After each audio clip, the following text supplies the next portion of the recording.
Welcome to Mainline Unitarian Church, to the Some of Us show for Art Sisters, and a book signing for A Shield Against the Monster, which is a wonderful new book to solve a lot of problems about human trafficking, a handbook of how to deal with the internet and some of the problems that come up and to entice young women.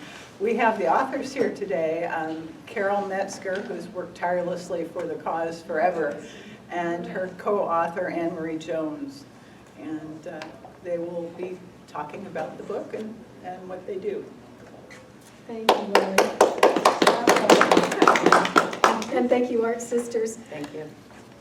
So bear with me. I'm doing something a little bit different. Sometimes I simply speak straight from what is coming out of my brain at that particular moment, be it for better or worse.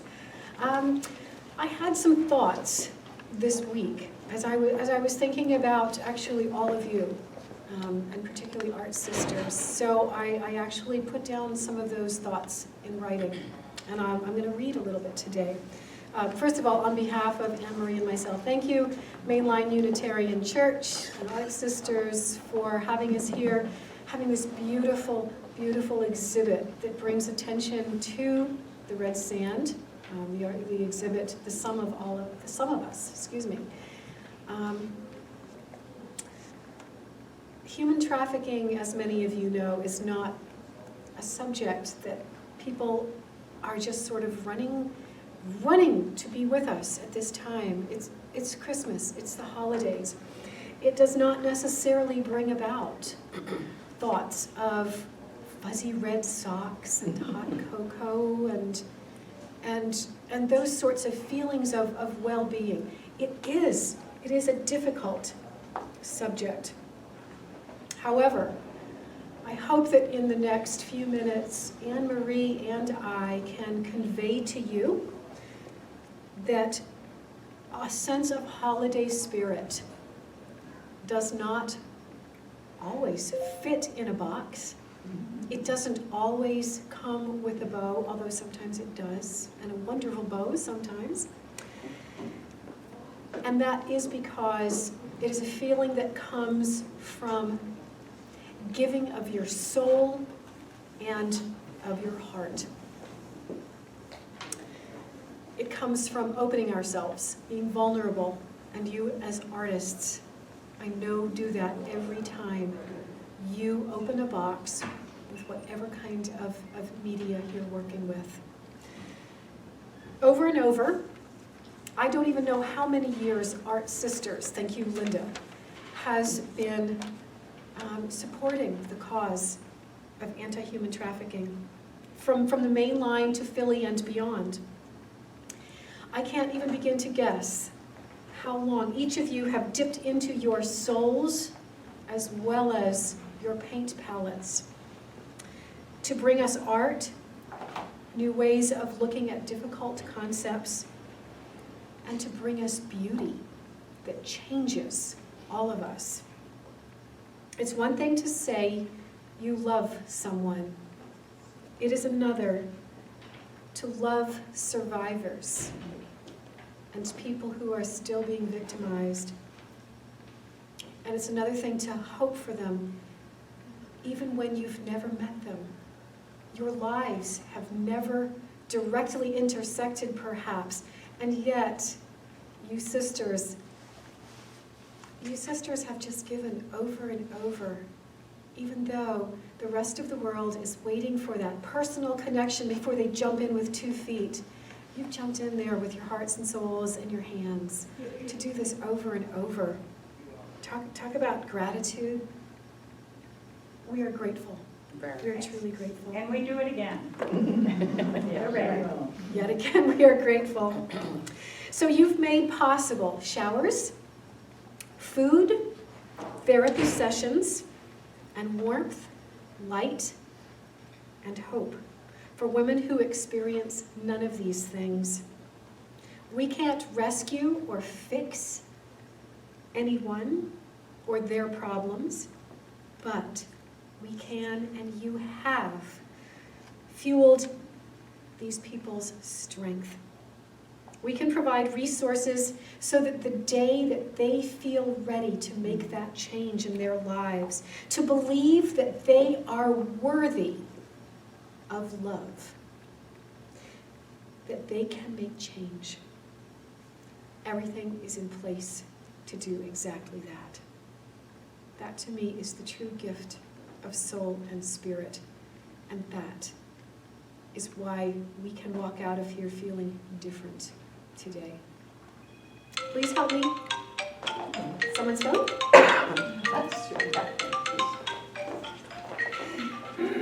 So please help me welcome a very special friend. This is Anne-Marie Jones. She's a friend. She is a survivor of sex trafficking. She is my co-author of A Shield Against the Monster, Protecting Children from Human Trafficking. She is a staff member of Dawn's Place, and she is helping women out of the life that she once endured. We're talking about Harriet Tubman in 2019. For Anne-Marie's maximum comfort, we're going to sit in chairs rather than having a stand and with the microphones and whatever. Anne-Marie gets to drive. This is not easy. We're going to keep it simpler for you. And as part of that, Anne-Marie has elected to do this as a Q&A, sort of an interview style. At the very end, she is the one who will decide whether or not there will be a question and answer period, or whether we just all take a break and we give her a hug. Or we don't give her a hug. It's whatever she chooses. So, thank you for being here. Thank you for having me here. This is as you choose it, you run this. At any point when you say, I don't feel like answering that question today, or things do get kind of rough, I may sort of intercede and say, okay, let's fast forward from You this. know me pretty well. I do. We're actually, as Anne-Marie just said, for 9 years, we are now officially allowed to be friends. When you're working with survivors, you're not supposed to develop friendships per se. You can act in a friendly way, but it's not until there's danger of any sort of misreading a relationship during recovery. So now we just have the sheer joy of working together and being friends. Yep. So I'm ready. tell us about something that happened when you were 13 years old that, although that was years before some difficult parts of your life, tell us about an event that made you very vulnerable to human trafficking. Well, I come from a very dysfunctional family. Mother and father, both alcoholics. I had, at the time, at 13, I had 4 brothers and 1 sister. And my older brother, which is 5 years older than myself, decided he was very bad on drugs and alcohol. And he was over the age of 18. He came up to my room when I was sleeping, and he laid next to me, and he took my clothes off, took his clothes off, and I knew he was laying next to me. I felt him up against me, but I was too scared to move. So actually, thank God, nothing major happened, but he fell asleep because I believe he was so high and drunk that he fell asleep next to me with his clothes off and my pants down. So I inched away from him, and my mother was a waitress at that time. She always was up early in the morning. She had to be at work at 6 a.m. So I snuck out of the room, and I went down to the kitchen where she was having her coffee, and I told her what happened. And she told me that I was not allowed to talk about it, and that I was not to take it out of the house. So pretty much shoved under the rug to be forgotten. And that was it. It was never no help for me, never talked about it again. So that was something that I held and I suppressed for many, many years. This affected a lot of your childhood because even though you say it wasn't something major, it was. Molestation is a major thing There will be people who will tell you that, well, it's only molestation, it's not rape, it's not incest. It is major, and will feel major to any person who has experienced something like this. So you needed to be brave and keep these thoughts inside you for years, and it led you to dream of what we call the white picket fence family. Yes. So years later, you were married, had a daughter. She was sexually assaulted by another brother, triggering all the memories and pain of what had gone on with you as a child, another sister, and now your daughter. Taking drugs to end that pain and horror, you ended up on the street. One day you were beaten up on the street, and a man said he would come and take care of you and to protect you. Can you tell us a little bit about who he turned out to be? I called him the monster because he was from New York. He was a pimp, and he told me that, you know, he was going to take me away from all of this, and he was going to protect me, and he was going to love me. And let me just back up a little bit. You know, all my life, I was looking for love. I didn't have it at home. So I went searching. And when he said that he loved me, I believed him. You know, and I always say that it was so in depth with him that if he would tell me that the sky was purple, even though I knew the sky was blue, I believed what he said. You know, he promised me everything, and he was my worst nightmare. He beat me. His protection was to have abandoned houses for me to sleep in, and he would bring me 5-gallon. Do you know the 5-gallon drums the paint come in? Well, he would bring that with clean water for me to wash up in the abandoned house, and that was that's what he called protection. You called it an abandonmenium. I did call it for myself, not for him or anybody else. For myself, I needed to feel. I guess you could say I wanted to feel clean, and not believe that I was living in an abandoned house. So I wound up calling it, instead of a condominium, I called it abandonmenium, to make me feel a little bit better about where I was. No lights. No lights, no heat, no running water, no nothing. And you were being sold. And I was being sold Every day, day. all day. All day. You know. You encountered a girl in the park while you were homeless. Tell us about the girl, and tell us how you became involved with this girl. This young girl was 16 years old, and when I ran into her in the park. Everybody went to this certain park in the Kensington area, and she was sitting on a bench, and there was an older woman sitting with her. Come to find out, not then, but come to find out of me interacting with her, that was her mother, and her mother was selling her to bring back money for her mother to use drugs. I have an older daughter, and even though the life that I was living out there, I still thought about my daughter every day. And this young girl kind of reminded me of her, and I wanted to protect her, because her mother that was sitting on the bench next to her wasn't protecting her. And she was young, you know. No one belongs out there.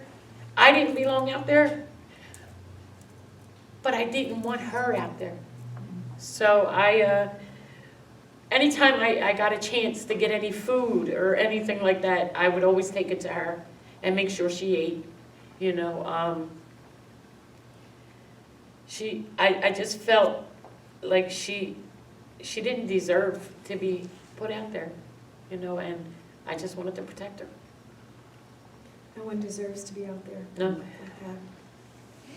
that. had the most unusual strategy for getting out that I've probably heard of for a while. One thing happened. Something happened one day. It took me to that corner, in fact. What happened when the cops arrived? Are you talking about the boarded? You got arrested. Yeah. When you got arrested. Oh, okay. Well, I got into a undercover cop car, and it was a woman. She asked me if I knew where I could get any pot for her. So it was freezing cold out.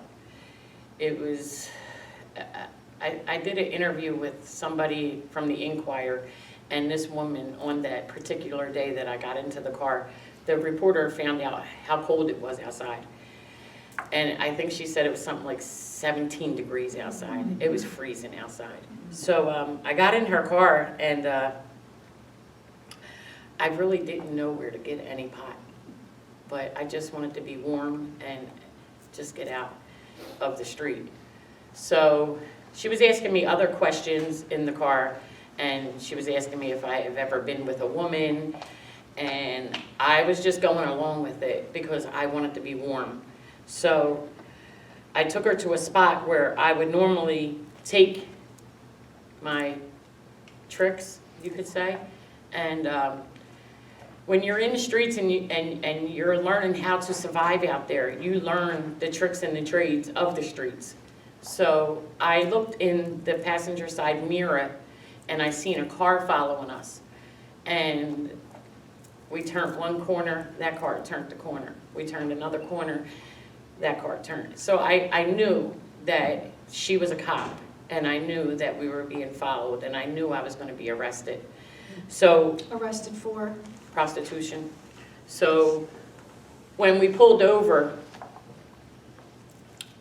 they got out of the car, two men behind us, and they opened my door, and they said, "You're under arrest." And I said, "No, I'm not." And they said, "Yes, you are." And I said, "No, you're rescuing me." I said, "I can't get out, and this is the only way that I'm going to be able to get out. So I'm more than happy to go with you." And I think I shocked them by saying that I was more than happy to go with them and that they were rescuing me. So the woman officer, I didn't never see her again. You know, the two men took me and put me in the paddy wagon.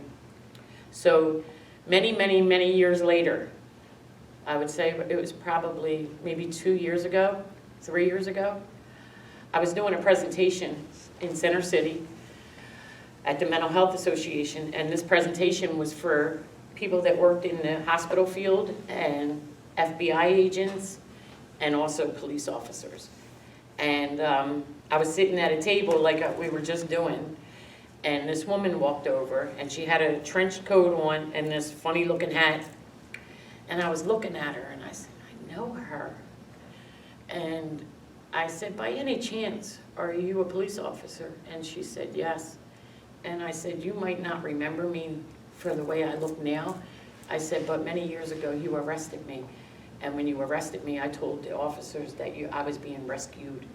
And she started crying, and she remembered me. And I just wanted to say thank you to her because she saved my life that day. You know, Let's fast forward to today. You've been through some very special recovery programs. You went through an enormously unusual program, a diversion court, which means your record has been expunged. That is a very rare and amazing thing to happen. yeah. You have reunited with not just your older daughter, but you also have twins Yeah. from the man you met on the street. You are now a peer recovery specialist for women who endured the life that you did. You help the entire state of Pennsylvania look at women as victims instead of as criminals, and to be treated as such through better laws in Harrisburg. And now you're working to protect not just your own daughters, who are now 14, as of last week or so, but you're working to protect everyone else's daughters and granddaughters too. Earlier this year, something happened with your, actually it wasn't this year, was it last year? They were 13? They Or 12? They had just turned 13. They just turned 13. Something happened with the phone. If you'll tell us about that situation. Okay, so I know the life. Dawn's Place I explained Dawn's Place is a residential home for women that have been through sexual exploitation and are survivors of human trafficking. I learned a lot there, living there and working there. So Sister Eileen White, she was my mentor through the whole thing. She didn't know she was, but she was. She gave me an article in the paper about flip phones. And when I read this article, it just made so much sense to me about a flip phone, that there's no internet on it. The only thing you can really use a flip phone for is texting and phone calls. So, and it talked about children in this, that children should have flip phones instead of these smartphones. So my girls were on me about getting them a phone. So I decided they have, in Philadelphia, they give out a lot of free phones. They're called the Obama phones. And I said, well, you know what, let me try this. I'll try getting them that. So when it came in the mail, it was it wasn't a flip phone, it was a screen phone. So I said, well, they can't really do too much on this. Now I am definitely not computer savvy. I don't get into all of the things that you can do on my phone. I don't even know how to do it. But I gave them the phone, and the only reason I gave it to them was because I work until 4:30 in the afternoon. They get home off the school bus before I get home. So I wanted to make sure they were home safely and that they got to school safely. So one day, I got done early, and they didn't call me, but I knew that they were home. So I got in the house. My one daughter was doing homework. My other daughter, I didn't see her, so I asked her sister, where is your sister at? She says she's in the bathroom, and I said, okay. So I went, took my clothes off, did what I normally do after work. She was still in the bathroom. So I knocked on the bathroom door, and I guess she thought it was her sister, because she said, what? And I said, what are you doing in there? And she's like, I'm not doing anything. And I could hear it. So I opened the bathroom door up right away. And when I did, she started fumbling. So in my mind, I remember that age, I was in the bathroom hiding, smoking cigarettes. So I thought maybe she's hiding cigarettes. So I said, give me what you put in your pocket. And she said, no. And I said, give me what you put in your pocket. No again. So I walked over and I went in her pocket, and it was the phone. So I'm trying to go through it. I don't know nothing about phones. Thank God I have a 30-year-old daughter. And I called her on the phone and I said, I need you to look at this phone. So we all got in the car, drove to my daughter's house. She went through it. Come to find out, my daughter, Melisha, was speaking to an older gentleman on the phone, and he was from Jamaica, and they were talking about, he was kind of luring her in, and he was asking her questions, and she's going right along with him. She's saying, oh yeah, my mom's mean, I got in an argument with her, and I walked right out the house. This never happened, but this is what he's getting out of her. So he asked her what school she went to, she told him what school she went to, he said, oh, I'm a graduate from that school. This man lives in Jamaica. He don't know what St. Martin's is. Mm-hmm. So Is there porn? There was no porn on there, but he was asking for pictures. Mm-hmm. So she sent pictures of herself, she sent pictures of her twin sister, and my oldest daughter didn't know that she had taken a picture of her and sent that picture too. So now my daughter's angry about it because her picture's involved in it. So we're trying to talk to them. So I said, I need help. So first I took the phone, and I work in a safe house, so I work with police officers, I work with FBI agents, and I'm pretty good friends with an FBI agent. So I called her on the phone and I told her what happened, and I asked her if she would please check into this phone. So she has the phone still to this day, and they are investigating the phone. But then I knew another person to call, which was Carol. I called Carol and I was like, help, I need your help. So she came over, and the plate back there, both of my twin daughters sat with Carol, and they did the plate, and they made cookies together, and we watched a video, Little Red, I Am Little Red, and it's about how you can be taken right off the street. And I also, I don't lie to them. When you read the book, you're going to hear my story on how I got my children back. I don't lie to them about everything. I don't tell them every dirty detail, but I'm pretty open with them. So I had let them watch a documentary of me. And that was one of the hardest things that I had to do in my life. But I needed them to open their eyes that this is real and it's not a game. So I wound it up getting them flip phones, which they're very embarrassed of. They would not pull them out in school in front of their friends, and I'm okay with that. And I remember we went to the doctor's office. They needed to get shots, and I said, Angelina, call your sister Linda. And she's like, no, Mom, be quiet. She didn't want to pull the phone out in front of the doctor. That's how embarrassed they are. So that was just it was 2 years ago, because they're 14 now. They had just turned 13. So now they have phones. And I am crazy with their phones. They're not allowed to have Instagram. They're not allowed to have any kind of social media on their phone. And, they get mad at me. But I'd rather them be mad at me than something happened to them, And hopefully, one day they'll really understand why I do what I do. I love my daughters, and I just got them back in my life 5 years ago, and I don't ever want to lose them again. So I will do whatever it takes to make sure that they're safe at all times. And you now also, particularly when working with women at Dawn's Place and others who come in contact with you, for instance, at a Survivor Speak conference, you spent time with a number of women.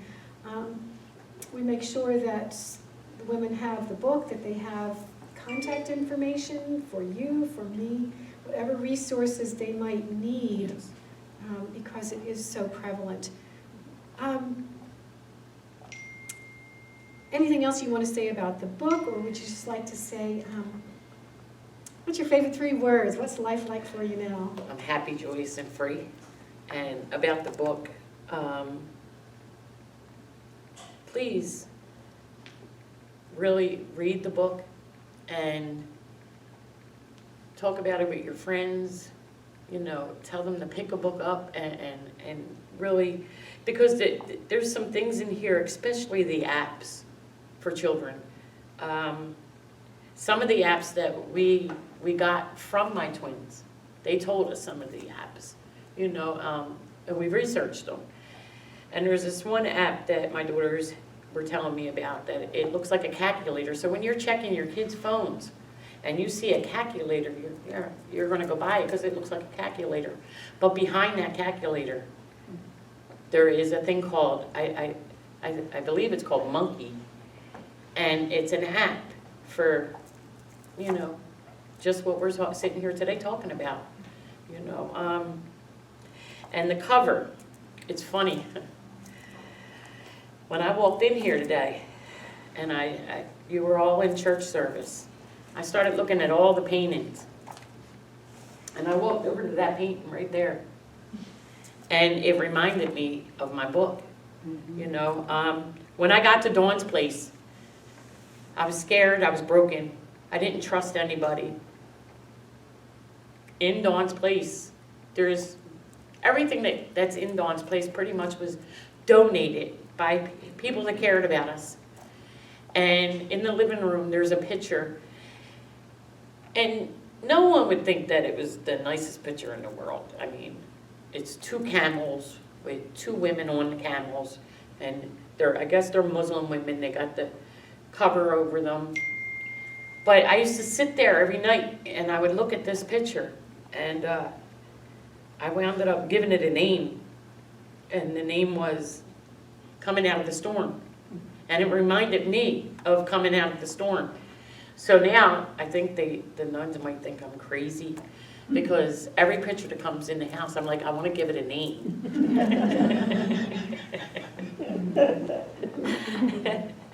So, but yeah, I just want to say again, thank you for having me. Thank you for listening to me, and spread the word. Thank you.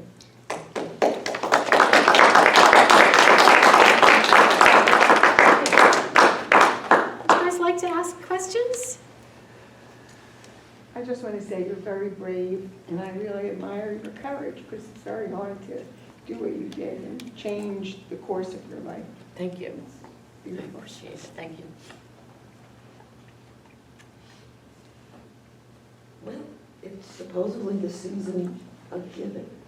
I would love to know what kind of things people could offer to Dawn's house to keep your work going. What do you need? Well, it's a big house. Okay. We hold 9 women, and when our women come to us, some of them don't have anything at all but the clothes they're wearing on their back. So when we have a wish list on our online, and we ask for gift cards, we ask for items for the house, detergent, laundry detergent, dish detergent, toilet paper, stuff in that manner. Anything that you would run a house with, that's pretty much what we ask for. Go to the website. Thank you. Thank So you. let me make a note about that website. Yes, In a please. quirk of the universe, dawnsplace.com is the site that sells women. Oh, gosh. So what you yes. need to look for is a home for For Dawn. Dawn, DAWN.org.